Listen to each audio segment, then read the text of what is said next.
Hello विद्यार्थी मित्रों, good afternoon. तो गई वखते आपणे त्रिक्षेत्रीय वर्गीकरण जोयुं। कया त्रण क्षेत्रों? त्रिक्षेत्रीय वर्गीकरण पहला कोने आप्युं? तो कार्ल व्यूज नामना वैज्ञानिके। याद राखजो, कार्ल व्यूज।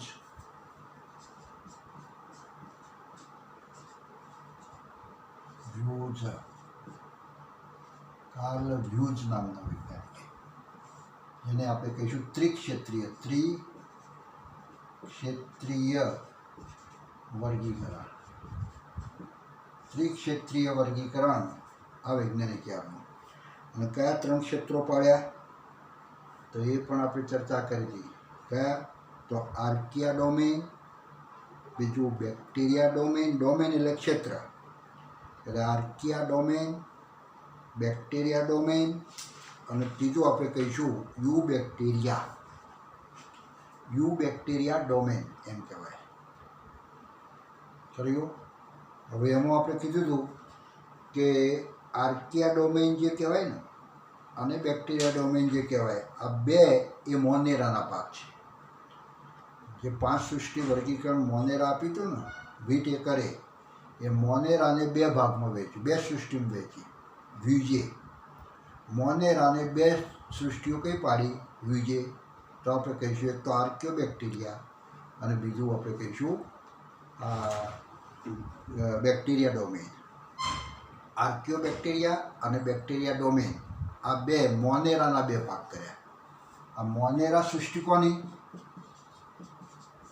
આ મોનેરા સૃષ્ટિ. તો મોનેરા સૃષ્ટિ પહેલી સૃષ્ટિ જે કીધી મોનેરા, તો આ કોને આપી હતી? વિટેકરે. વિટેકર. આ વિટેકરની સૃષ્ટિ છે.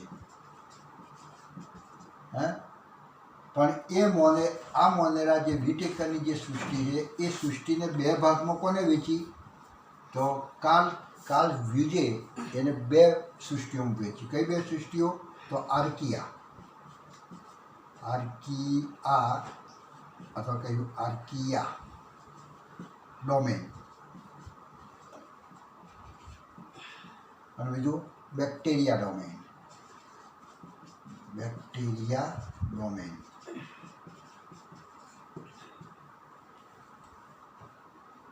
થયું? તો બે સૃષ્ટિ જ થઈ ના. તો કાર્લ વ્યુજની તો બે સૃષ્ટિ થઈ. જે મોનેરા હતું એ મોનેરાને આવી બે ભાગ પાડ્યા, આ વ્યુજે પાડ્યા. આ કયા ભાગ કોને પાડ્યા? તો વ્યુજે. તો વ્યુજની તો ત્રિક્ષેત્રીય વર્ગીકરણ છે. તો ત્રીજું ક્ષેત્ર કયું? તો ત્રીજું ક્ષેત્ર એક અલગ છે, જેને કહીશું you bacteria. You bacteria domain.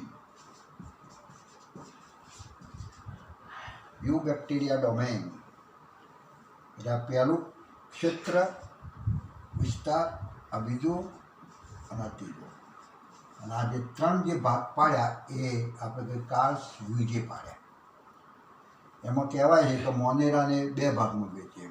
5 સૃષ્ટિ વર્ગીકરણ જે આપ્યું છે ને આને વિટેકરે, તો એના મોનેરા સૃષ્ટિને આ વ્યુજે બે સૃષ્ટિઓ પાડી, બે ક્ષેત્રો બનાવ્યા.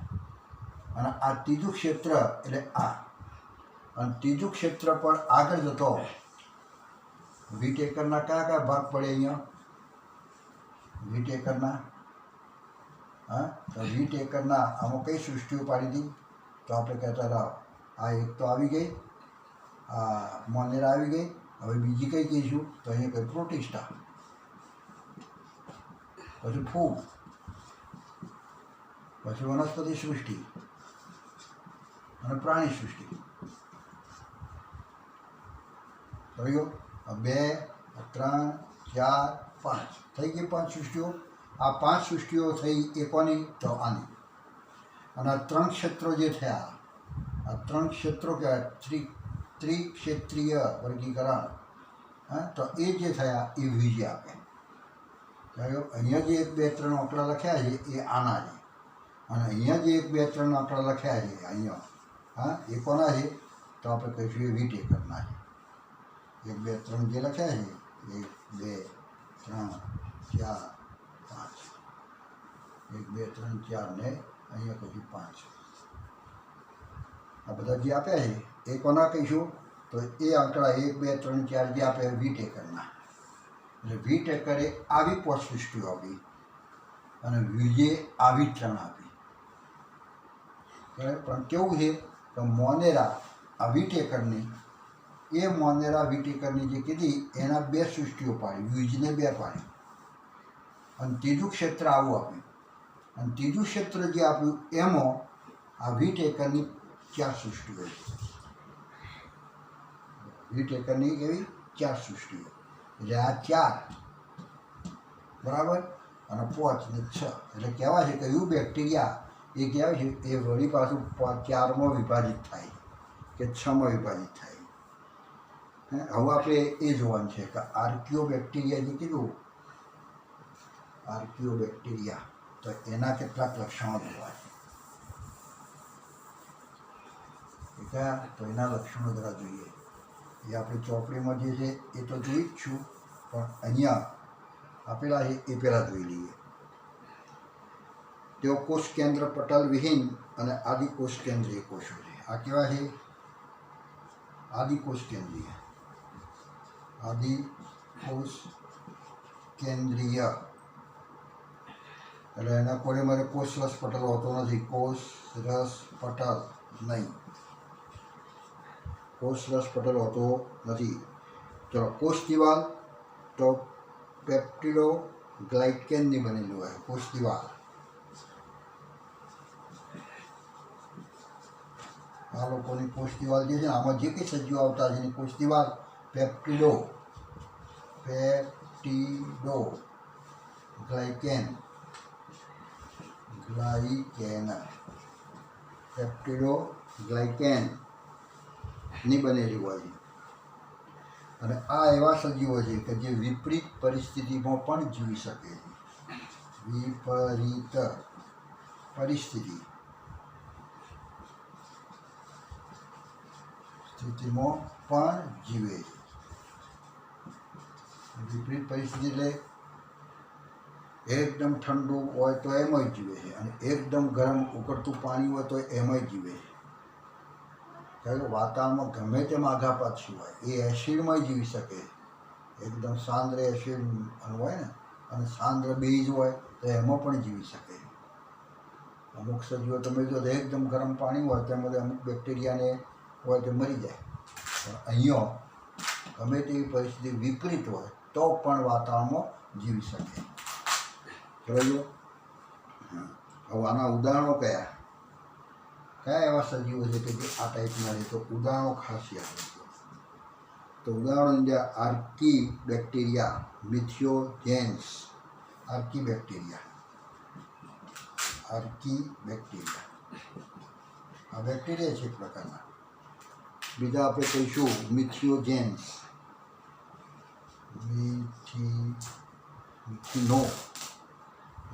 મિથિનોજેન્સ.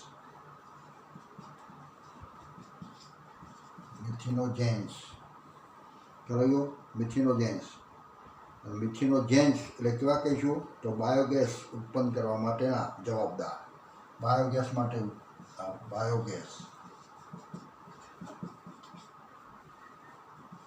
ઉત્પન્ન કરવા માટે જવાબદાર. કર્યું એ આર્કી બેક્ટેરિયા અને આ મિથિનોજેન્સ. એમાં મિથિનોજેન્સ જે કહીશું એ મિથેન નામનો વાયુ ઉત્પન્ન થતો હોય એ બાયોગેસ કહેવાય. મિથેન બાયોગેસ એના માટે જવાબદાર તો કહીશું. પછી હેલોફિલિસ, બીજા કહીશું હિલોફિલિસ. આ કેવા બેક્ટેરિયા છે? એ બેક્ટેરિયા તમે જુઓ તો અહીંયા અતિશય ક્ષારયુક્ત વિસ્તારમાં વસવાટ કરે છે. એકદમ ક્ષાર હોય, અતિશય આપણે કહીશું અતિશય ક્ષાર એટલે બહુ સાંદ્ર હોય, ક્ષારોનું પ્રમાણ વધારે હોય એવા પણ એરિયાની અંદર એવા માધ્યમો પણ જીવી શકે. અતિશય ક્ષારનો વસવાટ આપણે કહીએ આર્કિયો બેક્ટેરિયા. એમાં હિમોફિલિસ નામના હિમોફિલિસ કેન બેક્ટેરિયા છે એ અતિશય ક્ષારમાં જીવે. રહ્યો આ બાયોગેસ ઉત્પન્ન કરવા માટેના. આ બેક્ટેરિયા તમે જો તો ગમે તેવું વાતાવરણ હોય તો પણ જીવી શકે છે, ગરમ હોય તો પણ જીવે, વિપરીત પરિસ્થિતિમાં પણ જીવે છે. તો આ એક હેલોફિલિસ આપણે યાદ રાખીએ. પછી થર્મો એસિડોફિલ્સ. થર્મો એસિડોફિલ્સ થર્મો એસિડોફિલ્સ જે ગરમ વાતાવરણની અંદર એસિડિક અને બેઝ અને ઊંચું તાપમાનમાં પણ જીવી શકે છે. એ ગરમ પાણીના ઝરાની અંદર જે જોવા મળે તે કહ્યું, તો એ આપણે કહીશું આપણે થર્મો એસિડોફિલ્સ આ બેક્ટેરિયાનું નામ છે. એનું એ શું કહેવાય તો આર્કિયો ડોમેનમાં આવે. નીચે પૈકી કયા આ બધા સજીવો લખેલા હોય? આર્કી બેક્ટેરિયા, હિલોફિલિસ અને થર્મો એસિડોફિલ્સ. તો આ બધા સજીવો જીવંત જ છે. તો આ બધા સજીવો વ્યુઝના કયા ડોમેનમાં આવે? વ્યુઝે જે આપ્યું અહીંયા 3 ક્ષેત્રો, તો આમાં 3માંથી આ શેમાં આવે? આ 3 સૃષ્ટિઓ આપી છે એમને વ્યુઝે. આ 3 ડોમેન આપે, 3 વિસ્તાર આપે. 3 વિસ્તારમાંથી કયા વિસ્તારમાં 3 સજીવો આવે? 1, 2, 3. પછી મિથિયોજેન્સ. તો આ બધા શેમાં આવે? તો આપણે કહીશું આ આર્કિયો ડોમેનમાં આવે. આ બધા આર્કિયો ડોમેનમાં. એટલે આ બધા શું લખ્યા છે આપણે? એના આર્કિયો ડોમેનના જે આવે સજીવો તે બધા સજીવો. અને એવા ઝીણા ઝીણા સજીવો છે કે જે ગરમ હોય તોય જીવે, ઠંડુ હોય તોય જીવે. પછી ક્ષારોનું પ્રમાણ વધારે હોય તોય જીવે અને બચે છે, એમ જીવી શકે. એટલે અતિશય એટલે વિપરીત પરિસ્થિતિમાં પણ જીવી શકે.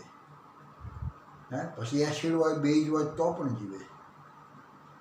આમાં આવતા બધા સહન કરવાવાળા બધા આર્કિયો બેક્ટેરિયા ડોમેન જે કીધું એમાં જે કંઈ સજીવો આવે હાવ નીચલી કક્ષાના કે જેમાં કોષ દિવાલ આવી બનેલી છે, પેપ્ટિડોગ્લાયકેનની બનેલી છે. આ એક પ્રકારનું શું પ્રોટીન છે અને આ કાર્બોહાઈડ્રેટ છે. કાર્બોહાઈડ્રેટ અને પ્રોટીન ભેગા થઈને જે બનેલું છે એ પેપ્ટિડોગ્લાયકેન કહેવાય. પછી એમાં તમે જુઓ તો કોષ કેન્દ્ર આદિ કક્ષાનું, પછી કોષ કેન્દ્ર પટલ પણ નથી. આપણે સજીવો યાદ રાખજો. હવે આપણે જોઈએ બેક્ટેરિયા ડોમેનમાં. તો બેક્ટેરિયા ડોમેન તો આ પણ એક પ્રમાણેના છે. આદિકોષ કેન્દ્રીય અને કોષરસ પટલ નહીં, આ એક રાખ્યો. પછી એમની કોષ દિવાલ પણ શેની બને છે? તો પેપ્ટિડોગ્લાયકેનની. લખ્યું એ જ આમાં ચલાવ્યો. હવે એની અંદર ઉદાહરણો કયા? તો એમાં ઉદાહરણો તો કે લખીશું આપણે. અહીંયા ઉદાહરણો લખીએ આપણે. એના ઉદાહરણો અહીંયા બનાવો. આ 2 તો ખરા જ. પેપ્ટિડોગ્લાયકેનની બનેલી છે. ઉદાહરણ આપણે ઉદાહરણ પહેલાં લખીએ આપણે. તો આના ઉદાહરણો કયા? તો ઉદાહરણો તરીકે આપણે લખીએ એના. કોના લખીએ છીએ? તો બેક્ટેરિયો ડોમેનના. તો એક તો આપણે સાયનોબેક્ટેરિયા.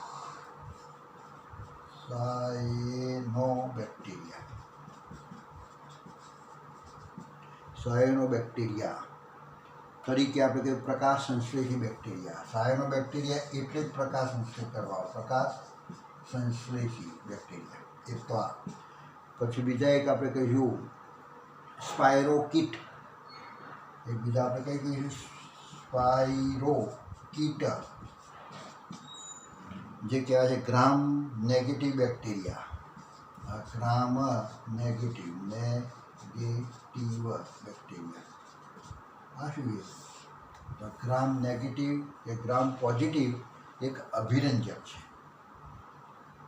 એ બેક્ટેરિયા હોય એની અંદર નાખો, આ અભિરંજક નાખો, રંગ જ છે એક પ્રકારનો. અભિરંજક એટલે એક પ્રકારનો રંગ છે, ડાઈ. એમાં નાખો તો કલર એ ચૂસે. જે નાખ્યું એ ચૂસે. જે ચૂસે એ પોઝિટિવ અને એ જે રંગ નાખ્યો ના ચૂસે તો એ નેગેટિવ.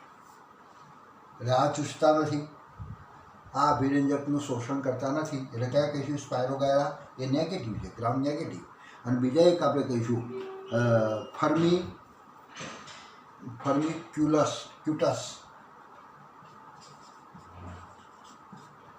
ફર્મિક્યુટસ આ એક છે ફર્મિક્યુટસ. તો આ ફર્મિક્યુટસ જે કહીશું એ ગ્રામ પોઝિટિવ છે. ગ્રામ પોઝિટિવ, ગ્રામ પોઝિટિવ એટલે કેવું કહીશું? તો આ જે કહીશું બેક્ટેરિયા જે છે તે અથવા કહીશું બેક્ટેરિયા ડોમેન, એમાં બધા બેક્ટેરિયા જ લખ્યા, પણ આ બેક્ટેરિયા જે કહીશું તે કેવા કહીશું? તો આ વિરંજકનું શોષણ કરી શકે છે અને રંગવાળા થાય છે. એ બેક્ટેરિયા રંગાય છે, આ શોષણ કરતા નથી, આ એટલે રંગાતા નથી, એટલે નેગેટિવ. જે રંગીન થાય એ રંગનો કોણ એવા રંગીન થઈ જાય તો એ પોઝિટિવ, અને રંગીન ના થાય તો, એવું અભિરંજક ના શોષે તો એ નેગેટિવ કહીશું. તો આ બેક્ટેરિયા આપણે કીધા 3 એ 3. તો 3 એ 3 બેક્ટેરિયા એ કયા ડોમેનમાં આવે? જે આ 3 બેક્ટેરિયાને શેમાં દાખલ કર્યા, શેમાં મૂક્યા? તો આપણે કહીશું બેક્ટેરિયા ડોમેનમાં મૂક્યા. બેક્ટેરિયા ડોમેનમાં મૂક્યા. ચલાઈ ગયું. હવે યુકેરિયા ડોમેન. હવે આના લક્ષણો જોઈએ. તો એ આ 2 કરતો આજરા વિકસિત છે. આમાં તો લગભગ લક્ષણો બધા સરખા જ છે. ચલાઈ ગયો. ઉદાહરણો જુદા, બાકી લક્ષણની બાબતમાં તો જો આ તો એના જેવું જ છે. પણ કોષરસમાં પટલ નહીં તો એ એવું જ છે. હવે કોષ દિવાલ આની આવી છે તો આની પણ કોષ દિવાલ આવી જ બનેલી છે. ઉદાહરણો બંનેના જુદા. આ વિપરીત પરિસ્થિતિમાં પણ જીવી શકે છે, આ વિપરીત પરિસ્થિતિમાં જીવી શકતા નથી. આ ગ્રામ પોઝિટિવથી આ બેક્ટેરિયા અહીંયા જે આવતા છે ને, તો એ ગ્રામ પોઝિટિવ કે નેગેટિવ એટલે એવા અભિરંજકનું શોષણ કરતા નથી. એ શોષણ કરવાવાળા આમાં જ આવે છે. બરાબર. તો હવે ત્રીજો જે કહીશું એના લક્ષણો શું છે? તો ત્રીજાના નહીં, તેમાં સુકોષ કેન્દ્રી. કેવું કહીશું? તો સુકોષ કેન્દ્રી. સુકોષ કેન્દ્રી છે. કોષ કેન્દ્ર સારું છે એટલા માટે કોષરસ પટલ પણ હોય. કોષ કેન્દ્ર પટલ, કોષ કેન્દ્ર પટલ પણ હાજર જોવા મળે છે. અને કોષ દિવાલ, જો કોષ દિવાલ હોય, ભાઈઓ કોષ દિવાલ હોય તો સેલ્યુલોઝ કે તો ફંગસની બનેલી હોય. વનસ્પતિઓ જે હશે એ બધાની અંદર તમે જો તો સેલ્યુલોઝની બનેલી. અને જે ફૂગ હશે તો ફૂગની અંદર એ આપણે કહીશું ફંગસ સેલ્યુલોઝની બનેલી. એને કહીશું ફંગસ સેલ્યુલોઝ. ફૂગમાં રહેલો સેલ્યુલોઝ અને એને કહેવાય કાઇટિન.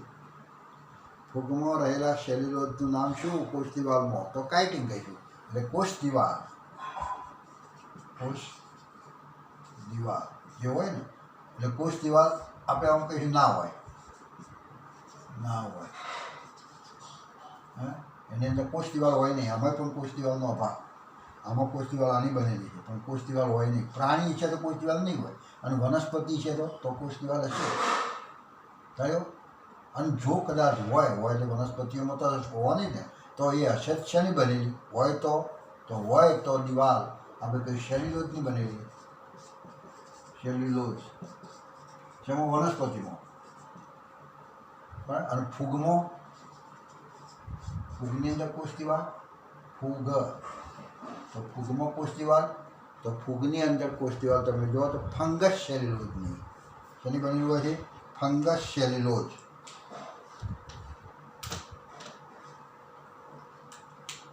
ફૂગની અંદર કોષ દિવાલ આપણે કહ્યું fungus cellulose. Fungus cellulose. Fungus cellulose આવું આખું નામ ના બોલવું હોય તો ફંગસ સેલ્યુલોઝ એ જ આપણે કહીશું કાઇટિન. કાઇટિન, કાઇટિનની બનેલી હોય. આ બધી બીજી વનસ્પતિ, લીલ ને બીજી વનસ્પતિઓ જે છે એમાં આપણે કહીશું સેલ્યુલોઝની બનેલી. જ્યારે ફૂગની અંદર આની બનેલી હોય. જો આમ તો કોષ દિવાલ હોય જ નહીં, કોષ દિવાલ ના હોય, પણ જો હોય તો આપણે કહીએ વનસ્પતિઓમાં આની હોય, અને ફૂગની અંદર વનસ્પતિ એટલે આપણે કહીશું લીલને એ બધી કહીશું ને લીલા રંગની, તો એમાં આવી હોય, અને ફૂગ જે છે તો તેની અંદર આવી હોય. જો હોય તો આ રીતે આપણે કહીશું યુ બેક્ટેરિયાના લક્ષણો. You bacteria domain. તો યુ બેક્ટેરિયા ડોમેનની અંદર આપણે કહીશું આ 3 લક્ષણો લખવાના, આમાં 3 લક્ષણો લખવાના, આમાં 3 લક્ષણો લખવાના, આમાં 3 લક્ષણો અને આમાં 3 લક્ષણો સરખા જ. આ બે ડોમેન જે બતાવ્યા એ ડોમેનની અંદર સરખા જ લક્ષણો, ઉદાહરણ જુદા, નામ બધા હાથે યાદ રાખવાના. અહીંયા આપણે પહેલાં લખ્યા હતા એ બધા ઉદાહરણો. તો યુ બેક્ટેરિયાની અંદર લક્ષણો એના કરતાં જરા સુધરેલા જરા વિકાસવાળા, સુકોષ કેન્દ્રી કોષ, કોષ કેન્દ્ર પટલ જોવા મળે, કોષ દિવાલ પણ જોવા મળે, કોષ દિવાલ ના હોય, અને જો હોય તો લીલા રંગની વનસ્પતિ છે બધામાં સેલ્યુલોઝની, અને ફૂગ હશે, એ ફૂગ તરીકેની વનસ્પતિ છે તેમાં ફંગસ સેલ્યુલોઝની. તો આ પ્રમાણે આવા લક્ષણો આપણે જરા યાદ રાખીશું. ખ્યાલ ગયો? હવે આપણે જરા આગળની વાત કરવી છે. આ બધું આપણે જે જોયું વર્ગીકરણ બધામાં જોયા. એટલે શરૂઆતમાં પહેલાં વર્ગીકરણ કેવું હતું? તો સાદું સરળ. ખ્યાલ ગયો?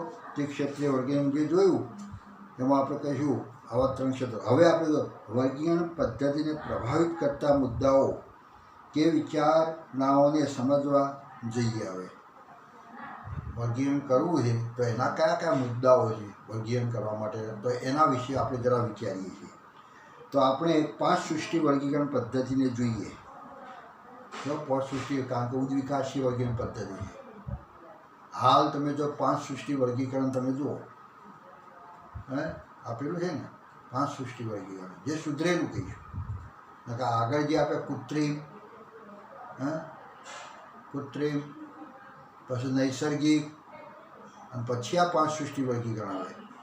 તો શરૂઆતના વર્ગીકરણ પહેલાં કેવા હતા? સાદા સરળ, જેમાં બધા વનસ્પતિ ફૂગને બધું એકમાં જ ગોઠવી દીધેલું. પછી એક કોષી બહુકોષી જે હતા એ પણ એકમાં જ ગોઠવી દીધેલા. અને એટલા માટે આપણે કીધું કે આ જે વર્ગીકરણ આપેલા છે એ બધા તૂટી જમીને છે, જરા ખામીવાળા કહીશું આપણે, કારણ કે બધો ઢગલો એકમાં જ મૂકી દીધો. જ્યારે અહીંયા 20 એકરનું જે વર્ગીકરણ છે તે વર્ગીકરણ બધું કમ્પ્લીટ છે. સમજી ગયો? એટલે શરૂઆતનું વર્ગીકરણ સાદું સરળ હતું, પણ જેને બધાને બધી જાતના ગ્રુપની અંદર જે હતા એને એક જ ગ્રુપમાં સમાવેશ કરેલો. એટલે એ રીતે તમે જુઓ તો બધી એ વર્ગીકરણ એ પ્રમાણે હતા. હવે પહેલાંના વર્ગીકરણ પદ્ધતિના બેક્ટેરિયા નામે જે હતા એ નીલહરિત, લીલ એટલે બ્લુ ગ્રીન આલ્ગી, પછી ફૂગ, મોસ, દ્વિઅંગીઓ, ત્રિઅંગીઓ, અનાવૃત બીજધારીઓ અને આવૃત બીજધારીઓ, આ બધી વનસ્પતિઓ તરીકે સમાવેશ હતી. આ બધી વનસ્પતિઓ તરીકે એક જ ગ્રુપ વનસ્પતિ સૃષ્ટિ. તો વનસ્પતિમાં શું આવે? તો એમાં બેક્ટેરિયા આવે, ફૂગ આવે, દ્વિઅંગીઓ આવે, ત્રિઅંગીઓ આવે, આવૃત બીજધારીઓ આવે. આ બધું એક જ ગ્રુપ પાડેલું વનસ્પતિ.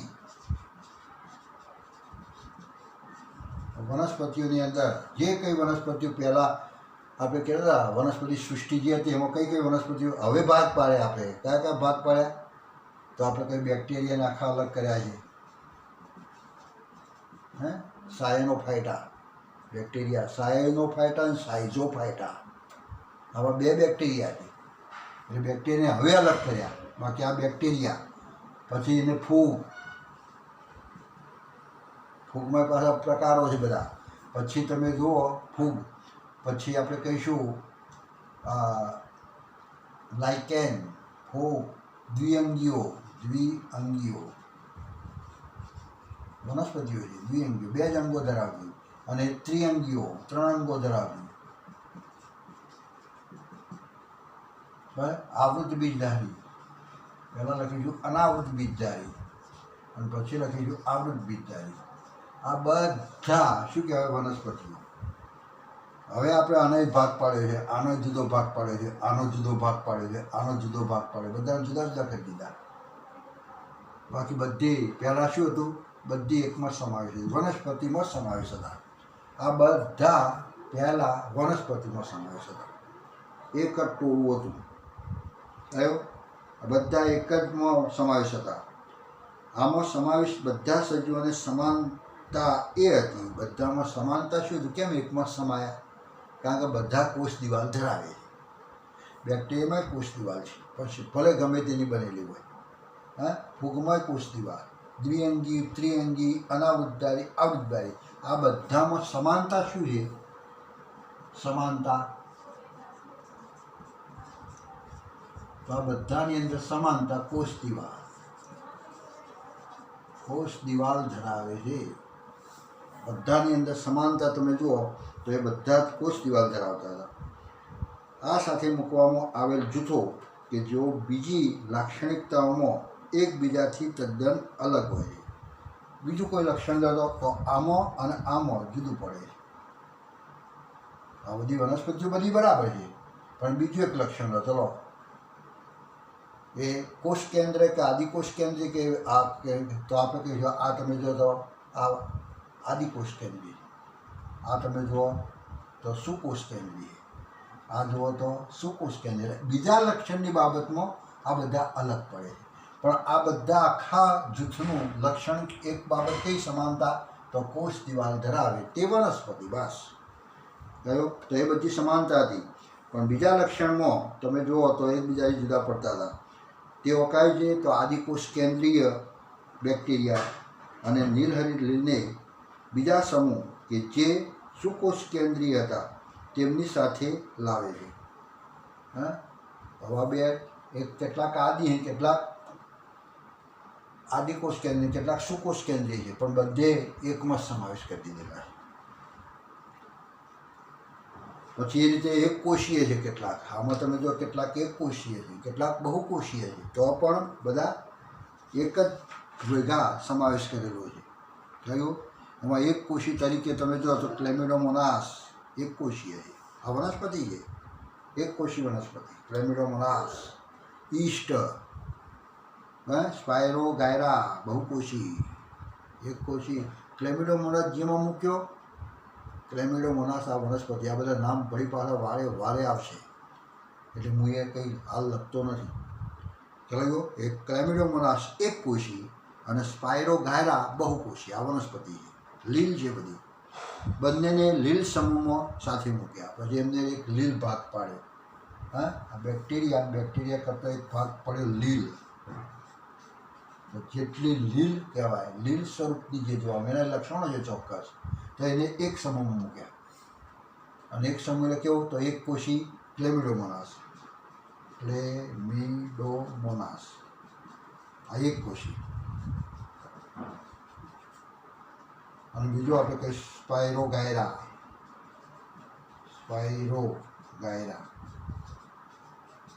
આ બહુકોષી. કેટલીક એક કોષી બહુકોષી. અને આ બંને એક કોષી જે હતા અને બહુકોષી જ્યારે બધા શેમાં મૂક્યા? તો લીલમાં મૂક્યા. એક ભાગ પાડેલો છે લીલ. અને આવું વર્ગીકરણ એ વિષમપોષી જૂથ, હા, જે વિષમપોષી જૂથ એટલે આપણે કહીએ ફૂગ.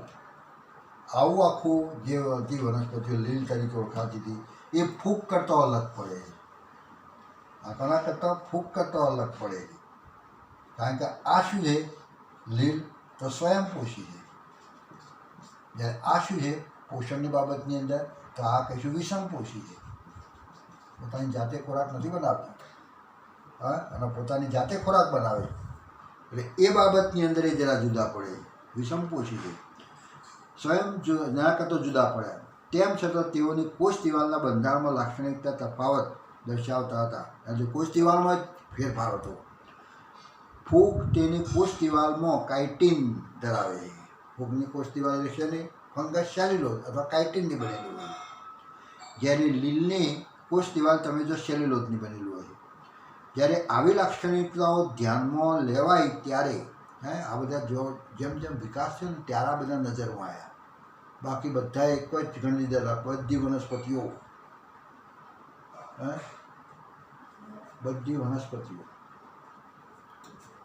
પહેલાં તમે જો પહેરવા ઓઢવા માટે કાપડ એક જ,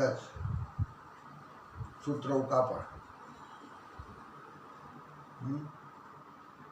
પીસ લાવતા આપણે, પેન્ટ શર્ટનો પીસ એ કાપડ કહેતા. શેનું કાપડ? તો કાપડ તરીકે આપણે કહેવાય પેન્ટનું કે તો શર્ટનું. પણ કાપડ એટલે કાપડ નથી. કાપડમાં તમે જુઓ તો સૂત્રવે આવે ને હવે આવ્યું. પહેલાં કોઈ પોલિસ્ટર ને રેશમનું કાપડ ને નાયલોનનું કાપડ ને આ બધા અલગ અલગ નહોતા. એ રીતે અહીંયા પહેલાં શું હતું? તો પહેલાં તમે જુઓ તો કોષ દિવાલ બધાની અંદર એક જ ટાઈપ. આ કોષ દિવાલ સેલ્યુલોઝની બનેલી બધી વનસ્પતિઓ. પણ વનસ્પતિઓમાં કોષ દિવાલ પાછી અલગ અલગની બનેલી છે. વનસ્પતિઓમાં કેટલીક વનસ્પતિ એક કોષી છે, કેટલીક બહુકોષી છે. વનસ્પતિમાં તમે જો કેટલીક આદિકોષ કેન્દ્રી છે, કેટલીક બહુકોષ કેન્દ્રી છે. કોઈની કોષ દિવાલ તમે જો તો સેલ્યુલોઝની બનેલી છે, કોઈની કોષ દિવાલ ફંગસ સેલ્યુલોઝની બનેલી છે. એટલે જેમ જેમ માણસની અંદર બુદ્ધિનો વાપરવાનો બુદ્ધિનો વિકાસ થયો છે તેમ તેમ સમજવા માંડ્યો, એના મગજ પ્રમાણે સમજવા માંડ્યો, ત્યારે આ બધો ખ્યાલ આવ્યો. એટલે એના કારણે વર્ગીકરણ જરા વધુનું વધુ જરા જટિલ બનતું ગયું. એટલે હાલ વર્ગીકરણ કોઈ એક જ મુદ્દાને ધ્યાનમાં રાખીને કરવામાં નથી આવતું. કેટલાય પાસાનો ધ્યાનમાં રાખી આવ્યું. એની રચના કેવી છે, એની કોષ દિવાલ કેવી છે, એનું પોષણ પદ્ધતિ કેવી છે, એની જટિલતા કેવી છે, કોષ રચનાની જટિલતા કેવી છે, દેહ રચનાની જટિલતા કેવી છે. પછી આ પર્યાવરણ જે છે ને, પર્યાવરણની અંદર એ જે સજીવ છે તેની ભૂમિકા શું છે, એમ કહીને આ વિટેકરે વર્ગીકરણ બધું આપેલું છે. ખ્યાલ ગયો? એટલે એ જે અત્યારે વર્ગીકરણ જરા જટિલ બની ગયું. પહેલાંનું વર્ગીકરણ આવું હતું, આમ હતું. બધું એની ચર્ચા આપણે અહીંયા ચાલે. તો એવું વર્ગીકરણ હતું પહેલાં. પછી એક કોષી સુકોષ કેન્દ્રીય સજીવો જે છે એ પ્રોટિસ્ટા સૂચમાં મૂકવા. બધા શું છે કે એક કોષી ખરા અને આદિકોષ કેન્દ્રીય હોય, આદિકોષ કેન્દ્રીય હોય તો એમને અંદર પ્રોકેરિયોટા મૂક્યા. શેમાં મૂક્યા? પ્રોકેરિયોટા. પણ સુકોષ કેન્દ્રીય સજીવ છે અને એક કોષી હોય કે બહુકોષી હોય તો તેમને તમે જો તો પ્રોટિસ્ટાની અંદર, પ્રોટિસ્ટાની અંદર ફક્ત એક કોષી જ આવે, પ્રોટિસ્ટા મૂક્યા. બહુકોષી હોય તો એમને વળી પાછું વનસ્પતિ સૃષ્ટિમાં મૂક્યા. વનસ્પતિ માટે વાત કરતા હોય તો વનસ્પતિઓ મૂક્યા આપણે બહુકોષી બધા. બાકી એક કોષી સજીવ તરીકે હોય જેમાં શ્રમ વિભાજન નથી જોવા મળતો, પેશીઓ નથી, તો તે તમામ વનસ્પતિઓ પ્રોટિસ્ટામાં રાખી. એક કોષી અને કે બહુકોષી પણ શ્રમ વિભાજન નહીં, એ બધા પ્રોટિસ્ટામાં. આ બધું બાબત અઘરી છે ભાઈ, શબ્દો ચલો ગયો. જરા ધ્યાન આપજો. એટલે અહીંયા એક કોષી વનસ્પતિ, બહુકોષી વનસ્પતિ. હવે એક કોષીમાં તમે જો તો આદિકોષ કેન્દ્રીય છે અને સુકોષ કેન્દ્રીય છે. તો આદિકોષ કેન્દ્રીય હોય તો એક કોષી હોય અને આદિકોષ કેન્દ્રીય હોય તો એમને બધાને મોનેરામાં જેમાં મૂક્યા હતા, મોનેરામાં વિટેકરે. એક કોષી હોય અત્યારે તો બહુકોષી હોય અને સુકોષ કેન્દ્રીય કોષ કેન્દ્ર હોય તો એ લોકોને પ્રોટિસ્ટામાં જેમાં મૂક્યા, પ્રોટિસ્ટા. હવે ગ્રુપ છે. પ્રોટિસ્ટાનું ગ્રુપ એટલે એવું ગ્રુપ કે જેમાં એક કોષી કે બહુકોષી અને પેશીની રચના નહીં, શ્રમ વિભાજન નહીં, તો તેવા સજીવો બધામાં આવે. જ્યારે મોનેરામાં શું આવે તો એમાં એક કોષી જ આવે, પણ એમાં કોષ દિવાલ આપણે કહીએ કોષ રસ પટલ અને કોષ કેન્દ્ર સુવિકસિત નથી. કોષ કેન્દ્ર પટલનો અભાવ, અંગિકાઓનો પણ અભાવ. અને આદિકોષ કેન્દ્રી કહીશું. અને આદિકોષ કેન્દ્રીવાળા બધા મોનેરામાં. આ બેક્ટેરિયા કેવા છે એ બધા મોનેરામાં આવે. આપણે પહેલાં બધાને શેમાં મૂક્યા? એક જ જૂથમાં. શેમાં? વનસ્પતિમાં. કેમ વનસ્પતિ મૂક્યા? કારણ કે સમાંતર લક્ષણ શું હતું? કોષ દિવાલ. કોષ દિવાલ ધરાવે છે વનસ્પતિ, પણ વનસ્પતિ પણ એમાં પાસે ભાગ પાડે આપણે. કેટલાક આને મોનેરા મૂક્યા. શેમાં મૂક્યા? મોનેરા. પછી ફૂગને તો એક કોષી કે બહુકોષી એ બધી મૂકી પ્રોટિસ્ટામાં. તો બાકીની ત્રિઅંગીઓ અને દ્વિઅંગીઓ, ત્રિઅંગીઓ, આવૃત બીજધારી, અનાવૃત બીજધારીઓ તો એ બધી વનસ્પતિ સૃષ્ટિ મૂકી દીધી. કહ્યું? એ બધી વનસ્પતિમાં મૂકી દીધી. એટલે આ બધા આ એક જૂથના જે હતા એમાંય ભાગ પાડ્યા. એટલે વર્ગીકરણમાં જરા જટિલતા આવી. પહેલાં કેવું વર્ગીકરણ હતા? બધી વનસ્પતિઓ. કોના કારણે? કોષ દિવાલ એક લક્ષણ ધરાવે છે એટલા માટે બધી વનસ્પતિ. પછી જ્યારે સમજ આવી માણસને, એટલે એને પછી જોયું, સમજ્યો કે બેક્ટેરિયા છે પણ કોષ કેન્દ્ર તો આવું છે, અને આ ફૂગ છે તો એમાં કોષ કેન્દ્ર તો આવું છે, એટલે આદિકોષ કેન્દ્રી છે તો એને આમાં મૂકો, અને સુકોષ કેન્દ્રી છે તો આમાં મૂકો. ચલો આ એક કોષી છે, અને ફૂગના જો તો બહુકોષી છે, તો આ એક કોષી છે તો એને આમાં મૂકો, બહુકોષી આમાં મૂકો. ચલો પોષણની બાબત, તો ખોરાક આ પોતાની જાતે બનાવે છે કે નથી બનાવતી, અને આ એ રીતે કરે છે, તો એને પોષણની બાબતમાં જુદા પડે, જુદા કરો. એમ કહીને વર્ગીકરણમાં જટિલતા આવી આવ્યું. એટલે અમીબા ને એ બધા જે કહીશું ને વનસ્પતિની સાથે, એટલે પ્રોટિસ્ટા સૃષ્ટિમાં આપણે કહીશું તો ક્લેમિડોમોનાસ અને ક્લોરેલા ખ્યાલ, એટલે વનસ્પતિઓની સાથે લીલમાં મૂકવામાં આવી હતી. આ બધી લીલમો તરીકે હતી. પણ એ જે લીલને જે કીધા આપણે આ કહીશું, આ ક્લેમિડોમોનાસ શેમાં મૂકીએ આપણે?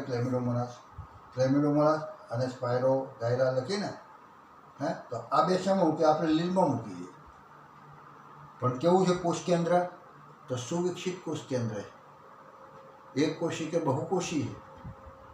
એટલે આપણે શેમાં મૂકવાની? તો એમને એ જે અહીંયા પ્રોટિસ્ટામાં મૂકી છે.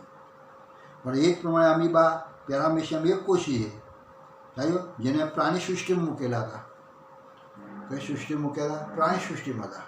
અમીબા પેરામીશિયમ બધા પ્રાણીઓ કહેવાય. પણ એક કોષી છે, બરાબર છે. એટલા માટે એક કોષી ધરાવતા હોય તો એ બધાને શેમાં મૂકીએ? આપણે પ્રોટિસ્ટામાં. એટલે આમાં શું આવે? પ્રોટિસ્ટામાં એક કોષી વનસ્પતિઓ અને પ્રાણીઓ બધામાં આવે. એક કોષી હોવા જોઈએ. સુકોષ કેન્દ્રી એક કોષી, અને એક કોષી અને આદિકોષ કેન્દ્રી જે બધા છે તે બધા મોનેરામાં આવે. આ બેક્ટેરિયા શેમાં આવે? મોનેરામાં. આ ફૂગ શેમાં આવે? તો આપણે કહીશું ફૂગ પણ આખો એક અલગ ભાગ છે, સુકોષ કેન્દ્રી છે, બહુકોષી હોય. અને એક કોષી હોય તો આપણે આમાં મૂકવું પડે, પ્રોટિસ્ટામાં. અને આખી સૃષ્ટિ અલગ છે એની. એટલે એમ કરતાં કરતાં તમે જુઓ તો આખું વર્ગીકરણ એ રીતે જરા વિકસિત બનતું ગયું. થયું, વિકસિત થઈ. અને એમાં બાહ્યકાર લક્ષણો, દેહધાર્મિક લક્ષણો, પ્રાથમિક લક્ષણો આ બધું જોવામાં આવે છે. અને જે જાતિ વિકાસકીય પણ હોય છે, એટલે કે ઉદ્વિકાસીય સંબંધ પર આધારિત છે. આ વર્ગીકરણ જે 5 સૃષ્ટિ વર્ગીકરણ આપ્યું એ ઉદ્વિકાસીય સંબંધ પર છે, એટલે ઉદ્વિકાસીય વર્ગીકરણ કહેવાય. એટલે આપણે અહીંયા બધા આખા પ્રકરણની અંદર હવે આપણે મોનેરા, પ્રોટિસ્ટા અને ફૂગ આ 3 સૃષ્ટિઓ જોવી છે. બાકી વીટેકરે 5 સૃષ્ટિઓ આપેલી. 5 સૃષ્ટિમાં 2 કઈ રહી ગઈ? તો વનસ્પતિ સૃષ્ટિ અને પ્રાણી સૃષ્ટિ એ આપણે ત્રીજા પ્રકરણમાં જોઈશું. ખ્યાલ ગયો? આ બીજા પ્રકારની અંદર આપણે 3 સૃષ્ટિઓ જોવાની છે. એમાં આપણે સૌથી પહેલી સૃષ્ટિ મોનેરાની વાત કરીએ. ખ્યાલ ગયો? એને શું કહીશું? પિંગળમ મોનેરા. હવે એમાં કેવા સજીવો આવે, શું આવે, એના લક્ષણો છે બધા.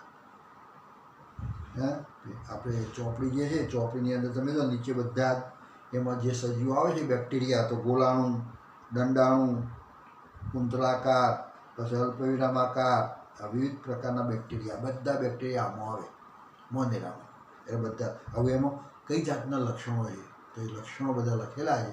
એની ચર્ચા આપણે બીજા લેક્ચરમાં કરીશું. તો આપણે મોનેરા લઈએ પહેલાં, પછી એની કઈ 2 સૃષ્ટિઓ છે એ 2 લખીશું આપણે. ખ્યાલ, મોનેરામાં શું શું આવે એ બધું આમાં જોઈશું આપણે.